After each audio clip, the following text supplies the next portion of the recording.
everyone, and thanks for joining us here on the Rochester Press Box. I'm Bill Pucko, joined by Tariq Spence. Good to see you, man. Looking good. Summer's going great, just so you know. That's what I know, in case I hadn't checked myself. Pat, number 38, Sabres uniform. Number 38, Sabres, first of all, slug uniform. Jersey. Gotta love the slug. Second, Nathan Pache, number 38, Buffalo Sabres, number 1 in your hearts. Played for the Amherst for years and years and years. Just got an assistant coaching job within the Sabres organization. So congratulations to Nate pulling that off. Very excited for him. Very good. Yeah, and you do love your hockey. Come on now. Boy, the NFL is dealing with a lot of stuff. You know, the Tennessee coach is out. I think an interesting case is what's going on in New England with Cam Newton having, sidelined himself in a quarterback battle there. Is this just going to be constant? Is this going to, grow up at all? I don't know. I think it's just going to play on as it is. The funny thing about the Cam Newton story, it was some sort of misunderstanding that led to this. And, I know we're in the preseason, but we don't want any misunderstandings when the season starts week 1, especially when everything counts. I think what's interesting about this is, does the NFL or do the NFL teams in, say, Texas or Florida have a plan here? You got a couple NFL teams in Texas, a couple NFL teams in Florida. The COVID numbers are very high. We're opening up stadiums. Obviously, they'll be outdoors, but still, the big night is opening night when I think it's Dallas and Tampa. So I guess the question would be, what do you plan on doing if you're an NFL team? What they're doing right now, not playing anybody, leaving their quarterbacks out of the game. Strategy, obviously you want them healthy for the start of the season, but also you want them away from other teams. You want them to be ready to play week 1. The other thing too is the depth chart. I think that's going to be very important. Guys who maybe were, getting 1 or 2 shots in the middle of the preseason, at the end of the preseason get cut. Start the preseason off. You get to see them, and if you cut them, you cut them. But they're going to get a lot of chances to make an NFL team. Yeah, that even with one fewer preseason game. I know you like conspiracy theories, and you were again. The whole Cam Newton thing is Cam Newton is sidelined the day after Bill Belichick says he's my starting quarterback, and then the next day he says, well, this is going to give Mac Jones an opportunity to show what he can do. So what's interesting about this Patriots thing is he didn't test positive. He just screwed up with the policy. He left where he was allowed to go within Massachusetts and had to test back in over 5 days. But he got permission from the Patriots to go do it. So now there's this massive conspiracy theory that Bill Belichick decided, I want to give Mac Jones a look without causing any controversy in the locker room. Therefore, we'll give him permission to do this knowing he's going to have to sit out. But that being said, you brought up the whole traveling all over the country and things are open up again, right?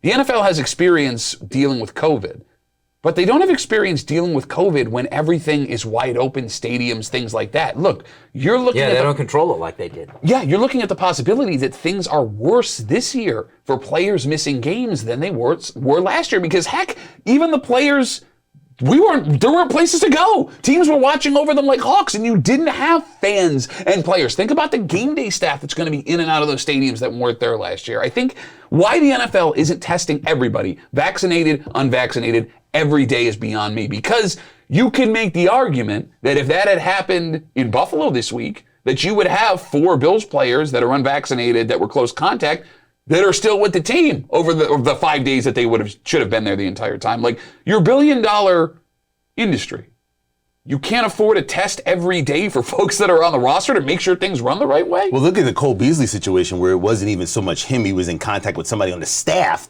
who has COVID-19. So then he goes away for 5 days. That messes with the chemistry of whatever he's working on with Josh Allen. So now you don't have a guy that you normally need there for week 1, even though he hasn't really played a lot. So it's just really the domino effect. I think what Duffy's talking about is the domino effect of who's in touch with whom and where do they go. And remember, these guys are leaving the camp and will go home or go wherever. And who knows if they go out for a drink or what happens. How are you going to be able to quarantine everybody when everything's open? And think about this, right? When it comes to the regular season, like this happened for the Bills in the preseason, it's okay right now. What are you going to do? We're learning lessons. But any NFL player that's unvaccinated or test positive while vaccinated on Tuesday or further can't play in a game on Sunday. Think about that, right? Like, you have 1 day in which you can have a close contact. By the way, they're not usually in the buildings Monday after games anyway. Like, this is a potential nightmare for the NFL. Test every day. I don't care about status. Well, look, it's been upheld in the courts, and to your point, the NFL could legally say, be vaccinated or don't play. Yeah, but now you're talking about a public image issue, right? Because you have so many people in this country that believe a certain thing, right? Well, now you're going to be costing yourself money. If the NFL cares about 2 things, money and safety, right? So That's why they're not just going to mandate it and let it Next happen. man up. That's what the NFL is saying. Next man up. Whoever goes down, doesn't get past protocol. That's fine. Next player up. Depth chart's got to be 2-3 deep. This is the Rochester Press Box. We're talking Buffalo Bills next.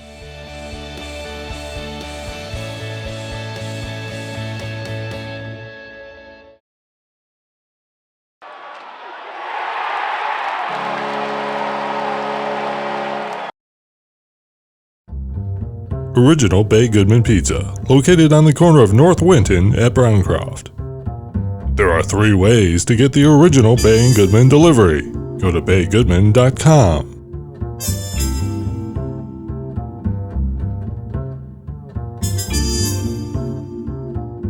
Welcome back. Thanks for joining us here on the Rochester Press Box. Time to talk a little Buffalo Bills. I want to go back to the first segment a little bit, Pat. I just think some of these players are not very happy with having their cover blown. It's going to happen. I mean, these unvaccinated players were largely unidentified, and when they start popping up on these lists, it's like you were saying before, Star Lotulelei is kind of a surprise. Yeah, no, I mean, look, Star Lotulelei opted out of last season because of his concerns with COVID. He mentioned how his wife is an emergency room nurse, if I'm not mistaken, and then, it turns out that he's not vaccinated. I mean, look, I'm past the point of thumbing through and seeing who's doing what, right? Like, it's going to happen this way, right? This is just how it's going to happen, so let's play football home for the best, I guess? Yeah. Well, look, the preseason's behind us. Concerns, observations, things you got out of the preseason? I mean, the depth at the Bills' wide receiver position is amazing, and their defensive line rotation should be phenomenal, right? Because their defense, second-string defense, completely dominated both the Lions and the Bears starting offense. Their second-string offense dominated a Bears team that has a really good defense. I mean, you had Khalil Mack in the game, starting against guys that may not see the field at all this season. And they didn't say his name once. Granted, he's probably not trying as hard as he can in a preseason game. But the point I'm trying to make is Sean McDermott loves moving his guys in and out defensively especially. He's going to have the opportunity to do that and not lose too much when it comes to talent, it looks like, this season. I was a little bit worried about the Isaiah Mckenzie injury during the practice. I think it was Joint Poirier. I think it was a sort of a blindside hit. I'm not quite sure exactly what happened, but he was out for a while. Then Brandon Beane said, well, we'll reevaluate him later, which doesn't sound too good. I think it's the fact that you have these practices. You don't want to get anybody hurt. I get it. I mean, Josh Allen, I was like, come on, play a little bit. But no, I'm like, no. Let's just get into the season starting right. You're right about that, Duffy. Yeah. I think the more important thing is how many running backs came in earlier this week that they tested at the position. I think it was 4. Okay. My point would be, why are you testing running backs before the last preseason game? I do find it strange because Singletary looked really good. I mean, both of them. I mean, Zach Moss has only touched the ball a couple times because he's recovering from an injury. You still have Christian Wade, yes. The Brit who has been on the practice squad for the last 2 seasons. And then Matt Breida. I love that guy. I've been watching. I know I'm getting deep here, but holy cow, he's going to be your special teams ace in the hole for the next couple of. I mean, I have no idea. I was just wondering, why are you testing running backs? There's 4 of them too. You didn't bring in 1 or 2. You brought in 4. It's me, man. And Singletary clearly is past Moss. Yes. Which for you guys who have not drafted your fantasy football leagues, Moss is ranked way ahead of Singletary. Singletary's a nice little sleeper, I think. All right, hold on. I would not necessarily say that Singletary is past Moss because Singletary did miss the first game with an injury. It could have been they were working him back in on the second preseason game against the Bears. It wouldn't be shocking to me if, as great as Singletary has been playing, he's splitting carries directly with Zach Moss when it comes to opening day. 50-50. It's possible. Well, that's what teams are doing these days. I mentioned earlier the depth chart. I think it's a great idea. Bring in 4, bring in 5, bring in 6, because you never know if you might need them throughout the season, even though I think you're pretty better at running back this year than you were last year. Look, and the last thing, the Bills, his name escapes me, I know he's from Washington, brought in a wide receiver this week, and you know how people get. Mm-hmm. Does it mean anything? No, I don't think so. I think it has more to do with the injury to Isaiah Mckenzie, and the name is escaping me, but the Bills' 6th-round pick, he's also a wide receiver. Isaiah McKenzie's their returner, both kick and punt. This kid, the 6th-round pick, returned a punt to the house, and in that play against the Bears, injured himself. I think it has more to do. They brought in a couple of return specialists this week, just someone to return punts to the final preseason game, and just in case opening day, I think we should be okay. And a little cannon fodder, maybe. I mean, you need these people at practice. Yeah, that's why you have 3 and 4 quarterbacks. I am feeling a lot better, though, about your stadium. Did you hear what Roger Goodell said? He said, basically, we got to keep the Buffalo Bills in Western New York, and has ties to it. So now he's basically tied to keeping them there. It only cost you $1.4 billion. I said it the other day. I'll say it again. They're not going anywhere. This stupid dance. Just pay half and let's go home. We have the Rochester Press Box. Who pays half? Like or not is next. No, thank you.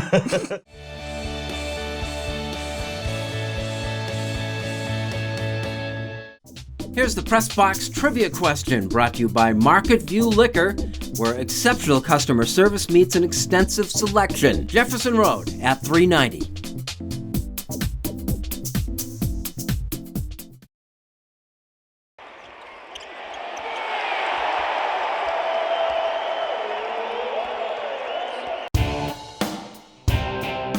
All of these things show Josh Allen has a strive for greatness inside of him. Falcon Around with Carl Falk. New episodes every Tuesday on Rock Sports Now. Here's the Press Box Trivia answer, brought to you by Market View Liquor, where exceptional customer service meets an extensive selection. Jefferson Road at 390.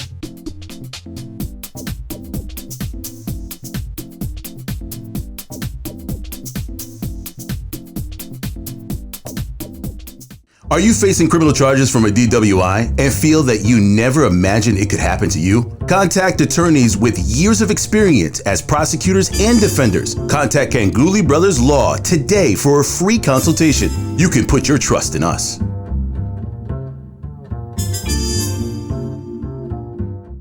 Thanks for joining us, and welcome back to the Rochester Press Box. Like it or not, brought to you by Ganguly Brothers Law. Attorneys with years of experience defending the accused don't go unprepared. Contact Ganguly Brothers today.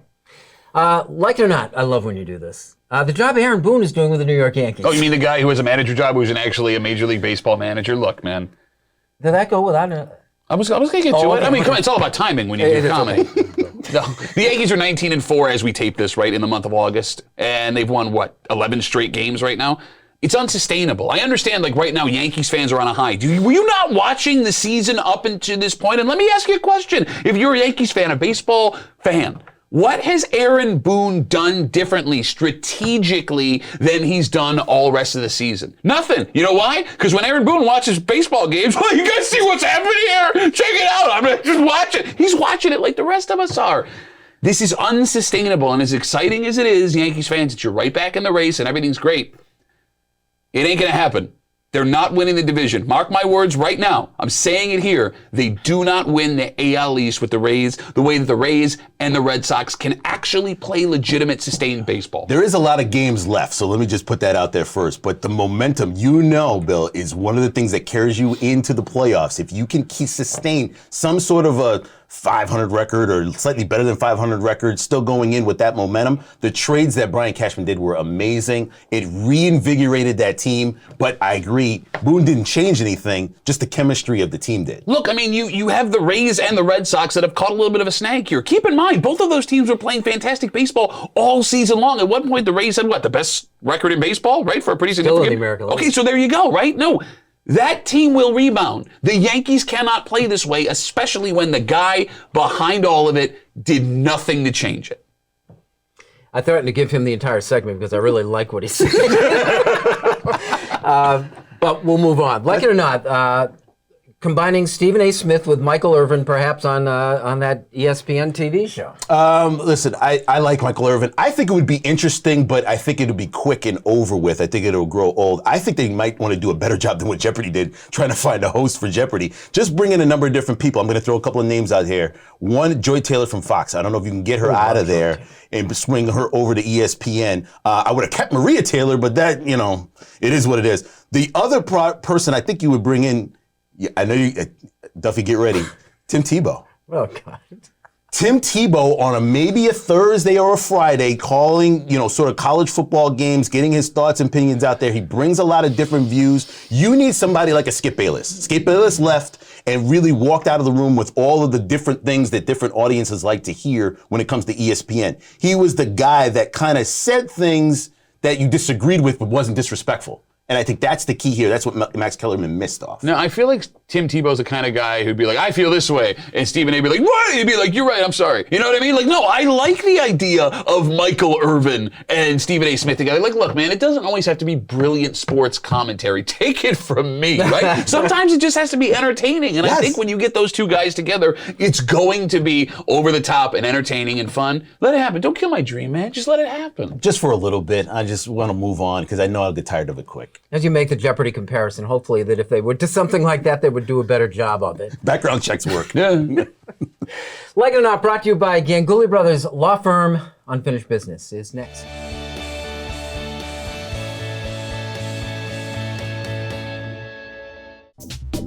The Press Box Stat of the Week is being brought to you by McArdle's Restaurant in Fairport. McArdle's is open 7 days a week with dining available indoors and out, takeout and delivery. Come home to McArdle's.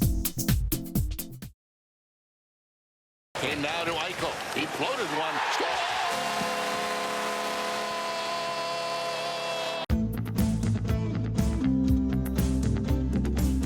Welcome back. Thanks for joining us here on the Rochester Press Box. It's time for Unfinished Business. As usual, Pat, start us off. In the uncertainty of the upcoming college football season and really what college football looks like moving forward, 3 major conferences have formed an alliance. The Big Ten, the Pac-12, and the ACC decided to stick in this together no matter what happens with the SEC and the Big 12 and all of these teams conferences trying to poach each other's teams. It's a good move. If anyone understood what the heck they were doing, because they don't really explain what the alliance means. First of all, they didn't sign anything in their alliance. Second of all, they kind of detailed that maybe in a couple of years after contractual obligations are up that they might play 1 game against each other moving forward in football and men's and women's basketball. And then that's it. Because like tomorrow, if the Big Ten, which by the way has a great history of not changing its mind to make things beneficial for them, changing the rules with COVID to make sure they get in. This is the dumbest thing I've ever heard. And somebody, one of these commissioners of one of these conferences, is going to get run around and taken advantage of. Why announce something that doesn't do anything, that you can't explain, that makes no sense, that is going to make you eventually look stupid? I was worried that NCAA sports was going to start looking good with the paying the players thing. I got nothing to worry about now. When it comes to Rochester sports, one of the great things is an opportunity to be a part of a camp. We didn't get to do that last year. We did this year for a number of different people who were interested and able to go.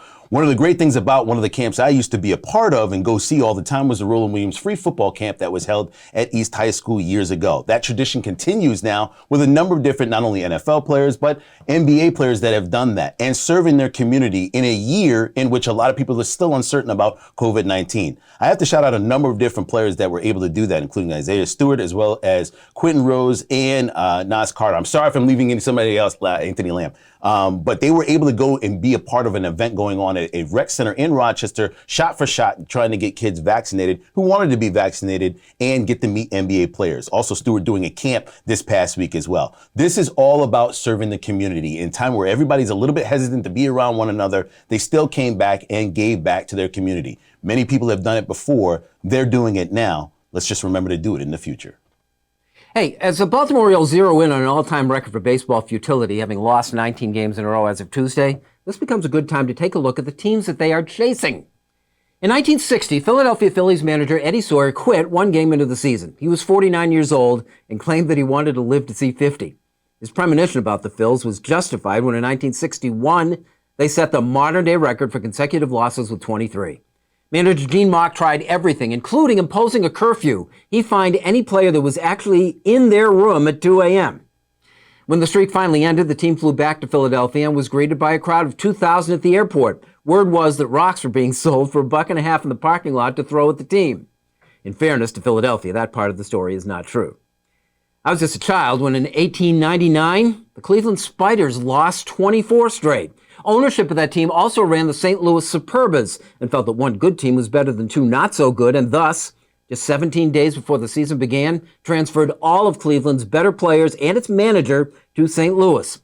The Spiders lost 40 of their last 41 games, averaged a mere 199 fans a game, and disbanded after the season. But the champs were the Louisville Colonels, who lost a Major League record 26 straight games in 1889. Plagued by financial problems, the team made payroll only by fining its players for various infractions, which included an in-season players' strike.